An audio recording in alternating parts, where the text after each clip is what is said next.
first order control system. First order system. A by t is plus 1. And then we talk about the second order system, which is omega n squared, s squared, 2 zeta omega n s plus omega n squared. In both control system, what we studied this transient response. Transient response, where in time domain analysis, we studied this transient response.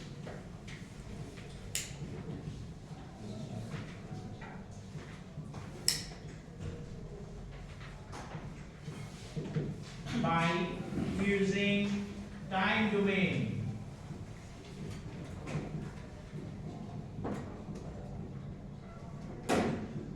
By using time domain analysis, here we studied the transient response. We use partial fraction for first order system.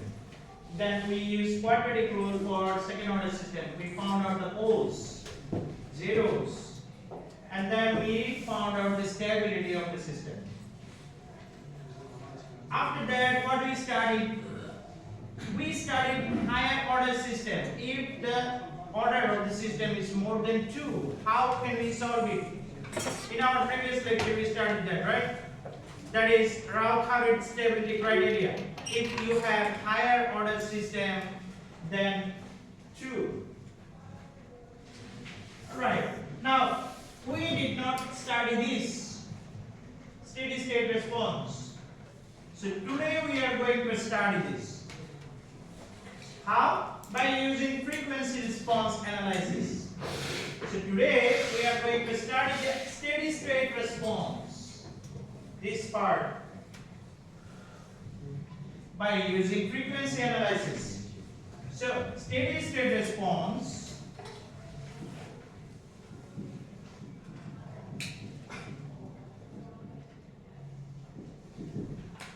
what do you call it?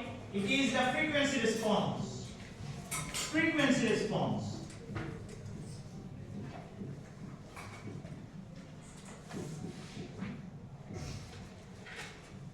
So the steady state response is the frequency response of a control system. We will learn this, how to analyze the frequency response. But the input should be a sinusoidal input. What is a sinusoidal input? This is a sinusoidal input.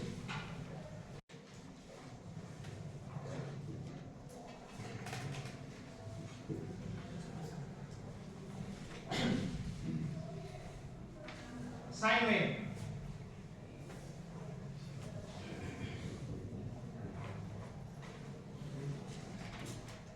So this is called a sinusoidal input. If the input is sinusoidal, then we can study the steady state response. We can analyze the steady state response. In here, in transient response, what was the input? There were 4 types. Impulse, step, ramp, parabolic. 4. Impulse, step, ramp, parabolic. We have seen that we analyzed this transient response by using 4 different types of input for first order and second order both. So today we are going to use the input, that is the sinusoidal input, to study the frequency response. So what is inside the sinusoidal input? What is that? What is the sinusoidal input? We can write it mathematically. A equal to Am sine omega t plus phi. It is the sinusoidal input. This one we express it mathematically. This is A to the Am sine omega, you know that. Am sine omega t plus phi. Product is Am amplitude omega frequency and phi we call it phase. So there are 3 components in a sinusoidal input: amplitude, frequency and phase.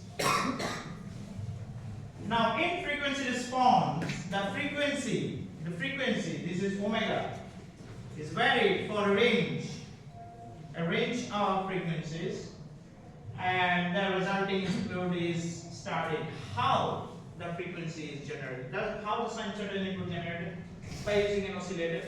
This is an oscillator. It generates this sinusoidal input. It goes to a system. This system can be any. It can be first order, second order, higher order system. This system. And then we will have some output. This output we study. So this is the output we see in the oscillator. Now today we will discuss it. How can we solve it mathematically, analytically? How can we explain? How can we study that mathematically? Mathematical analysis. So here we study that. So in steady state response sinusoidal inputs to a linear system. What is a linear system? This is a linear system. It is a linear system. So the linear system will the sinusoidal input responses of the same frequency. So here each of the sinusoidal input will have one frequency, and because of that one frequency we will get an output for that corresponding frequency. So if the frequency change, the output will change. So for each frequency we will get a specific output. So the input frequency, output frequency will be same. So what will vary? They will differ in amplitude and phase angle. So even the frequency response are having same frequency, that is omega, same omega. This it is same in input and output, but the amplitude in and phase angle phi, it will be different. It will be different. Look.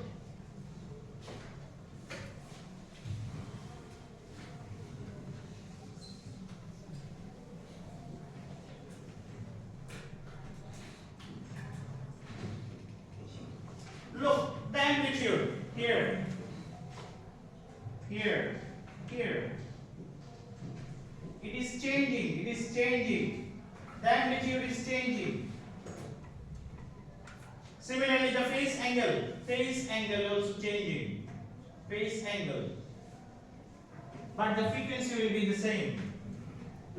So in the same output response, the frequency will be the same, but amplitude and phase angle will be different. It is different. So the difference are the functions of frequency. So now we need to find out the differences. How do we find it?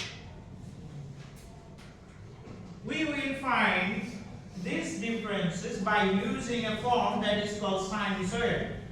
The sinusoids can be represented as complex number as phasors.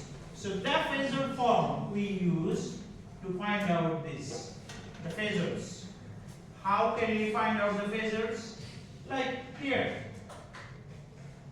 this A equal to A and sin omega t plus phi. So phasor of this equation, how can we write it? We write it by using amplitude and the phase angle. So we write it in this way. This is the magnitude, and then phase angle. So these are the two parts we write it. This is the magnitude. We use mod. This is called modulus. And phase angle. This is called a phasor form. Suppose here there is an example. Here m1 cos omega t plus phi. Cos, it is also a sinusoidal input. Why we use cos? because cos start from here. Cos start from negative. Sine start from positive. So cos, we use it like that.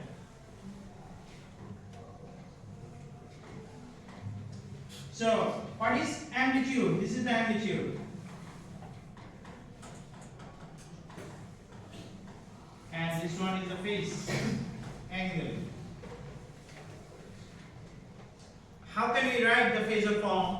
The phasor form will be the mod value of the amplitude, mod. This is per mod. Mod value, M1.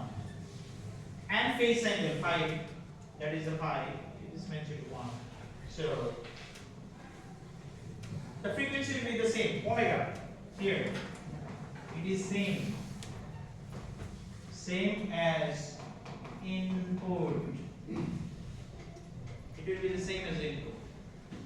So this one, this is called phasor form. So we need to find out this phasor form to analyze the system all the time. To do the frequency analysis, we need to find out this phasor form from the mathematical equation, like sine wave, cosine wave, any sinusoidal system.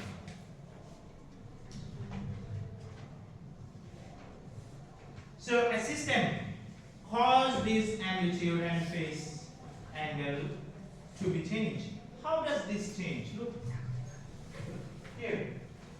The input is going through a system, and this system will make change of the amplitude and frequency of this input, amplitude and phase of that input.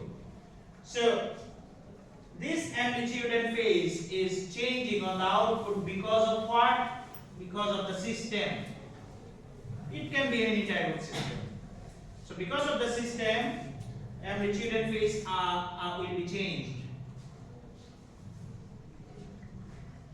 So the system also can be represented in a phasor form. So this system, what we learned before, this k by ts plus 1 omega square divided by s square 2 zeta omega ns plus omega n square, this also can be represented in phasor form. So the output will be the product of those input and the system phasor. Let's see. Here there is an example. This is the spring system, you already know. What is that? It is a first order system. It is a first order system, you all know that. Because we learned that here. In first order system, in time domain analysis, we learned this.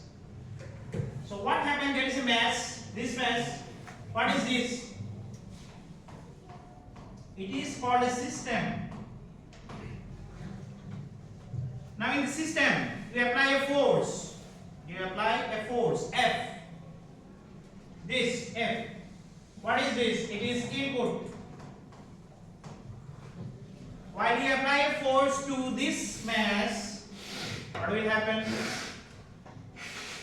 There will be a displacement. That displacement we call it output. This is the output. So you have a system, you apply a force, there will be a displacement. So we have input, system and output. Now we already know how to solve these equations in time domain analysis. But we need to know how to solve it in frequency domain analysis, in frequency response.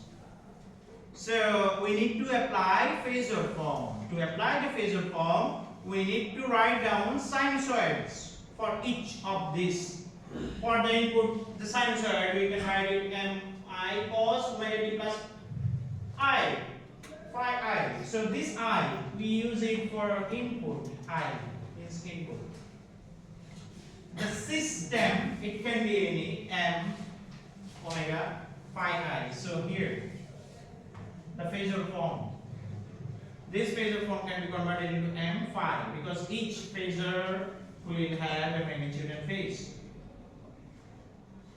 And the output we already have. So this is also a sinusoid. So this we use m out cos omega plus phi out. to differentiate the m and omega, we use mi because of the input, we use m out because of the output. Now, what happened here? We know the input force is acting to a system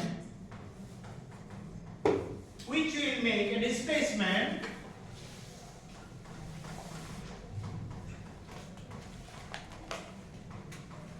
and that is your output. So now you know the system. So you write down all the phasor form. Here, what is the phasor form for this?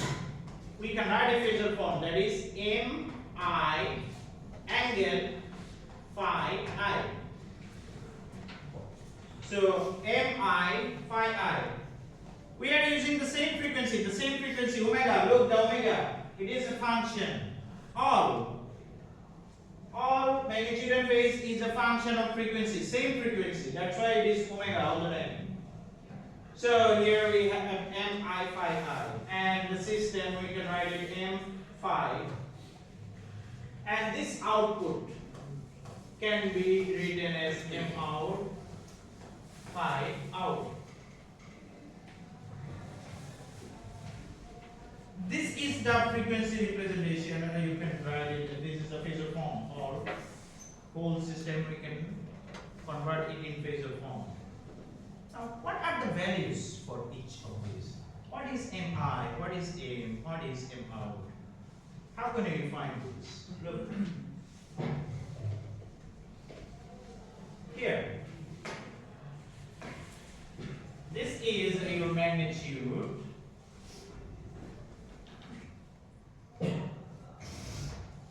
Mi, and this is your phase phi I. So magnitude and phase, each one will have a magnitude because each one is a sinusoidal signal. So you have a mi phi I. Here also it will have m phi, same. So the output, the magnitude will be multiplied. The output m out is equal to mi into m. This m and this mi will be multiplied. For the magnitude output, it will be multiplied. It is a product.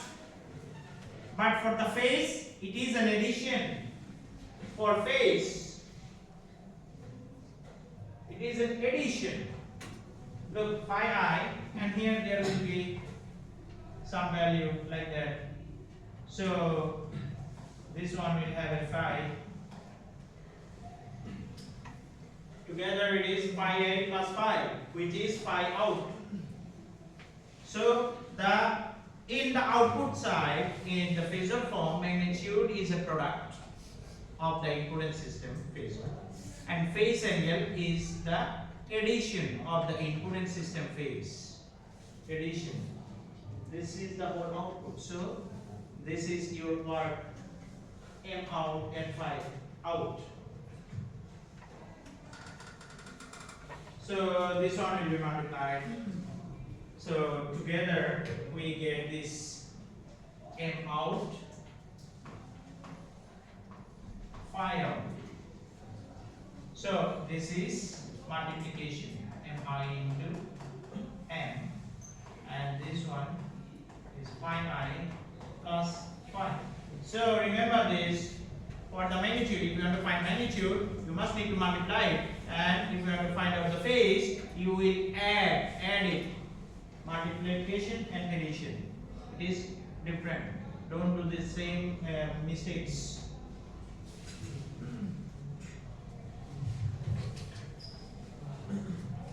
So here you have the steady state output sinusoid. So this is your steady state output. M out, phi out. So here you have m into mi, and the phi is phi omega plus phi I.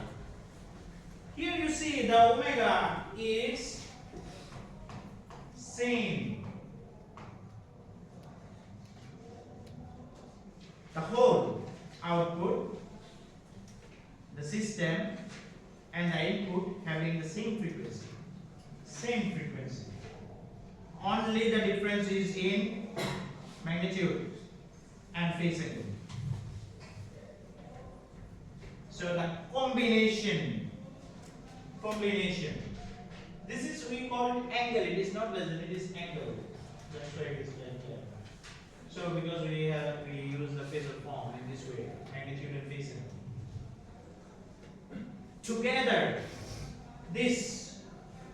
Together, we call it frequency response. This is the frequency response. Very simple now. The frequency response, if you want to find out the frequency response. So if you are asked to find out the steady state response, this one, steady state response. So what do you need to find? You need to find out this M out, phi out, steady state response. Make a sinusoid for each of them input system. Combine it for the magnitude, and for the magnitude you multiply it, for phase add it together. You write it in this form, that is we call phasor form, and that phasor form is the frequency response of the steady state output. Steady state. So that is the steady state response and frequency response.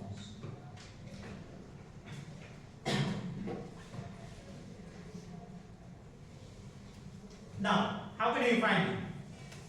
There are different ways to find it. Now we have Bode plot diagram, there is Nyquist plot diagram, and there is also relative stability. But we will cover these two, Bode plot and Nyquist plot, not this relative stability. So we will discuss Bode plot diagram and Nyquist plot diagram in this lecture to find out the frequency response. What is a Bode plot diagram? You see here, there are two parts. One part is for magnitude, one part is for phase. There are two parts, two separate parts. So the Bode plot diagram, it is consists of two state graphs.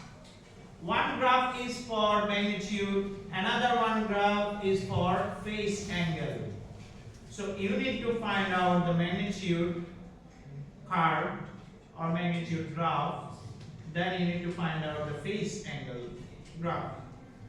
Magnitude graph, it is a logarithmic graph. Phase angle, we will define it by in terms of degree.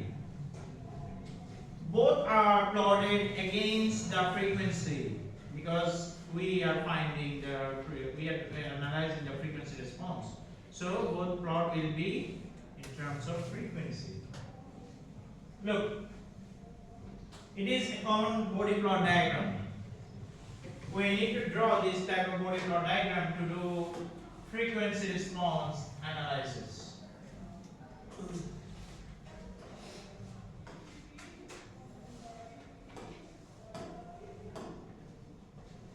This part, first part, it is the magnitude M, and this part is for phase. In both, it is in terms of frequency. Now, here, this is a Bode plot diagram. You know this point. This point, what do we call? This is called cut-off point, or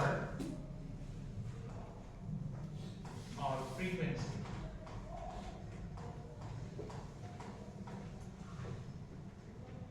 This is called cut-off point, cut-off frequency, from where frequency decrease.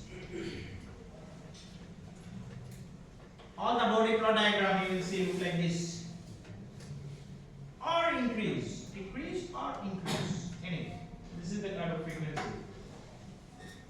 And because the frequency is decreasing, so that your phase angle will be decreased as well. Why frequency? cut off frequency here. It is here, the gain is going down. This is, and so the energy will be brought down as well. So we need to draw these two curves. How can we draw it? So to analyze this Bode plot diagram, we need to understand some basic factors. Basic factors. What are the factors of the frequency frequently occurs in our system? One is gain, K. Second one, derivative factor, j omega. Then first order factor, j omega t plus 1. Second order factor. How can we find it? Look. If I write this, K by Ts plus 1. Look. What is K? K is a gain. What is S? S equal to J omega. S is equal to J omega. So this is T J omega plus 1. That means this one, first order factor. You can see that. Look.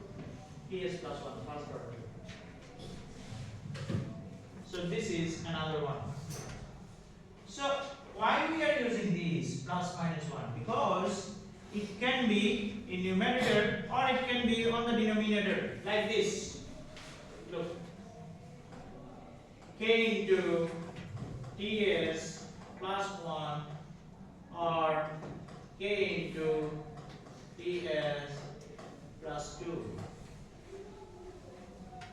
So here we have a numerator term, it will be plus 1. Here there is a denominator term, it will be minus 1. So it can be in. Another thing, this one, this is nothing but S plus minus 1. So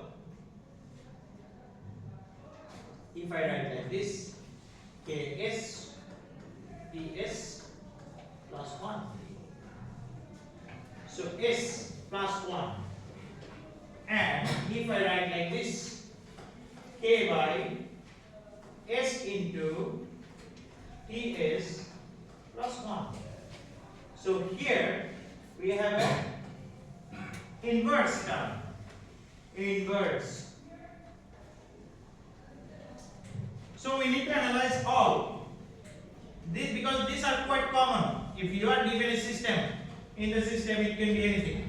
So we need to apply, we need to analyze positive plus 1, inverse 1, constant value, also quadratic factor. But we will not deal with quadratic factor because this is much more complicated. Quadratic factor, it happens for the second order system. Okay? For the second order system, quadratic factor. So now there is an example. Look here, we have an example. So this example are having different factors. What is this? This is K.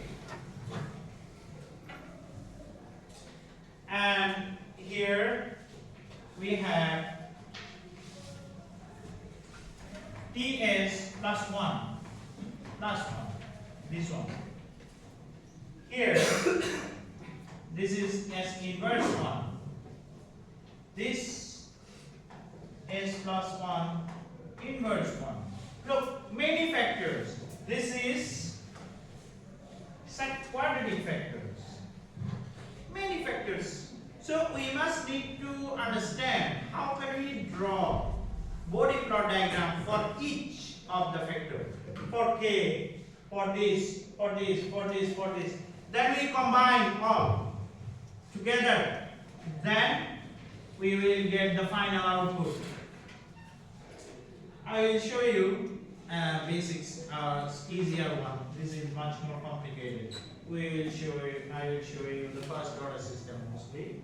So it is much more easier. But I will explain you the basic factors first.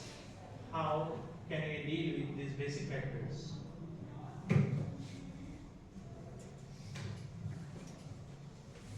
Now let's talk about the gain, K.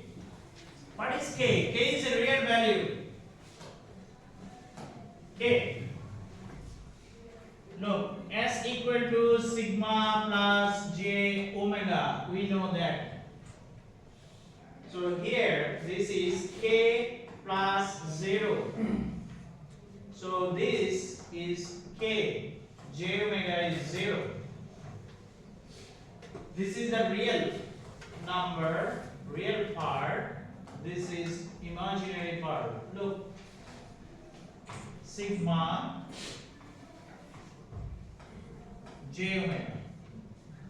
This is the imaginary part, this is real part.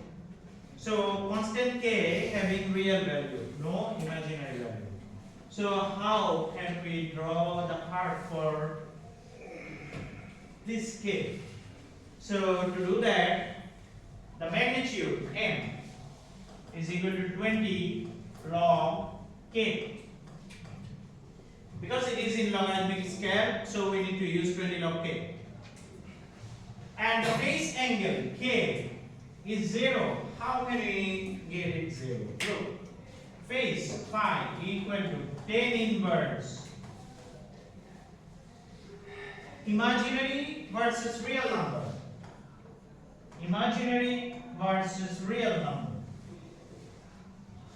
What is the value of imaginary number? 0. Tan inverse 0 by real number K. This is tan inverse 0, which is that's why phi is 0 degree. This is degree in terms of degree.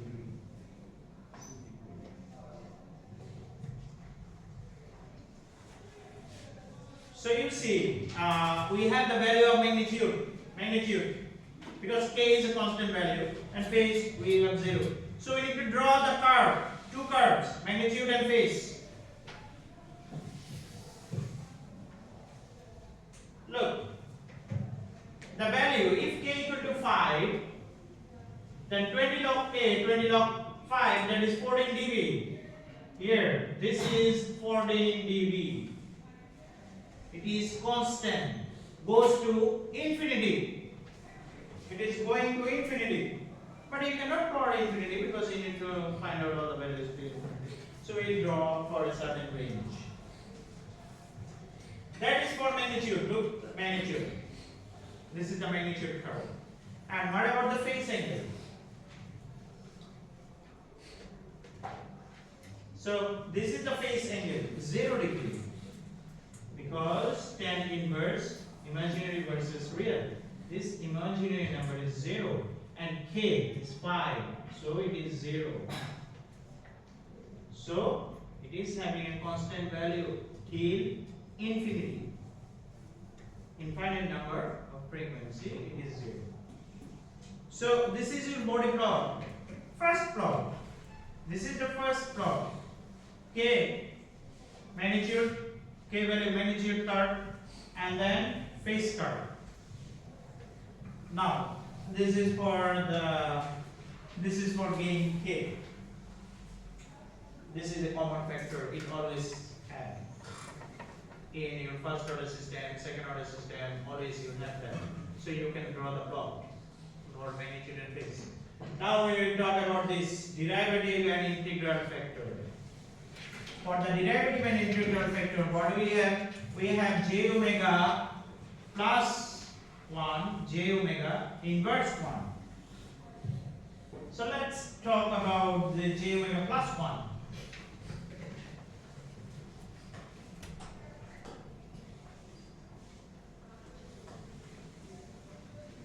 So how does it occur? Like here, ks into ds plus 1. So you have the, you know already this. Now we are talking about this s plus 1, which is j omega plus 1. Now what does this mean? J omega plus 1. Look, sigma j omega.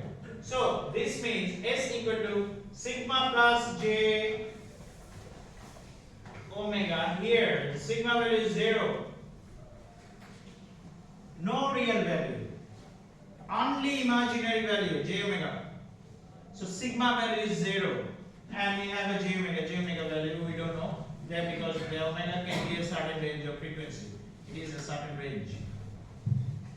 Now, how can you find? We need to find out m and phi.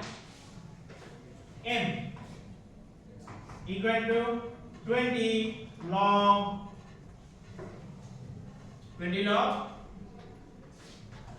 0 plus omega, because sigma is 0. Before it was k, real number, but now there is no k. There is no real part, so it is only omega, so 20 log omega. This is your m. Now what is the value of omega? You vary a number of frequency, number of range, omega. You vary from 0.1 to 1, and then find out all the values for omega. 20 log 0.1, 20 log 0.1 here. Suppose omega is equal to 0.1. So m is equal to 20 log 0.1. So here you will get a value of minus 20 dB. Then 0.2 minus 14.48, and if you use omega is equal to 1, m is 20 log 1, which is, we have a range of certain range of frequencies values. Now this m, we need to draw it. We will draw it later on, this curve. So now here, look at this, the difference. It is started minus 20 to 0. So the slope will be 20 dB per decade. We need to draw a slope that is 20 dB per decade. That is magnitude. What about the phase? Phase angle. Tan inverse, imaginary versus real. Tan inverse, imaginary. What is the imaginary value here? Omega. Real value 0, which is omega by 0, which is what? Tan inverse infinity, which is equal to 90 degree. So we know the value of this magnitude and phase. Magnitude and phase.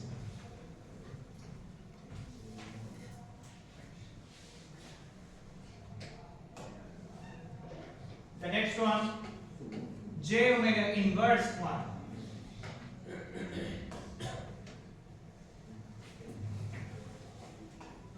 Now we are having j is equal to j omega inverse 1. How does it occur? Like k into s into ts plus 1. So here, this is s inverse. So if you have this s inverse, how can we solve it? How can we draw the curve? First of all, we need to find out magnitude and frequency. Now here, this 1 j omega inverse of that means 1 by j omega. It means 1 by j omega. If there is, so m equal to 20 log 1 by j omega, which is minus 20 log. If you have 1 by j omega, you will write it minus 20 log j omega. Minus. So now we have a minus value, negative value. So here, negative value. So it will be the same, except all the value will be negative. Look. Here, minus 20, minus 48, we got that. Now all the value will be positive, plus. a negative sign here. We have a negative sign here. So all the value will be opposite, but the same. All the value will be opposite, but the same. And what about the phase? In the phase here, the phase will be again tan inverse. What? Tan inverse omega by 0. But now we don't have omega. It is 1 by j omega. It will give you a negative sign, minus tan inverse. So here it will be minus tan inverse infinity, which is minus 90 degree. If you have this j omega inverse 1, then your phase will be negative. And if you have inverse j omega inverse 1, then all the value, whatever the value you will get from the different omega value, all value will be positive value.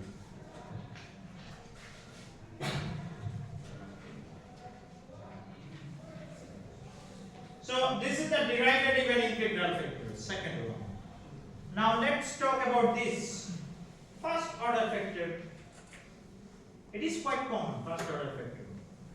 This one. So there are two parts. One is plus 1, another one is inverse 1, minus 1.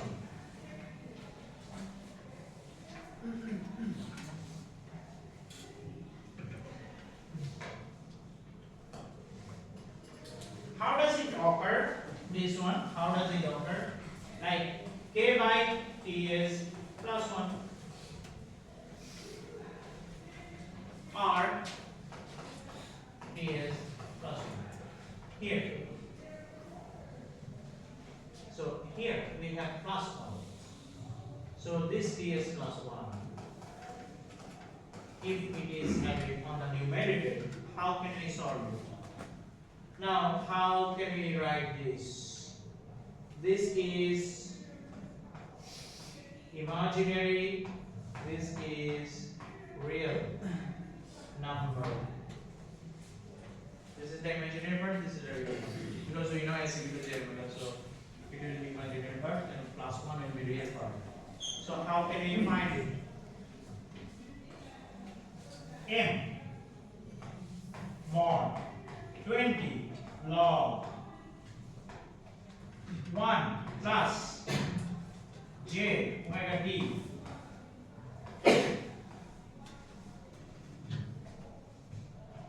So how can you write it? This is what we have, 1 plus j omega t. So how can you find the value? 20 log root over 1 square plus omega square t square. Or omega t whole square. So here what we have now, we have two terms. It is omega t. Here we have a term that is omega t. So we need to find out the omega t value for a certain condition. So how can we find this omega t? Is omega t is very less than 1. Very less 1, very small. Look here. If I find out this 1 plus omega t whole square. Now omega t is equal to 0.0001. Very small value. So what will happen? It is just like root over 1.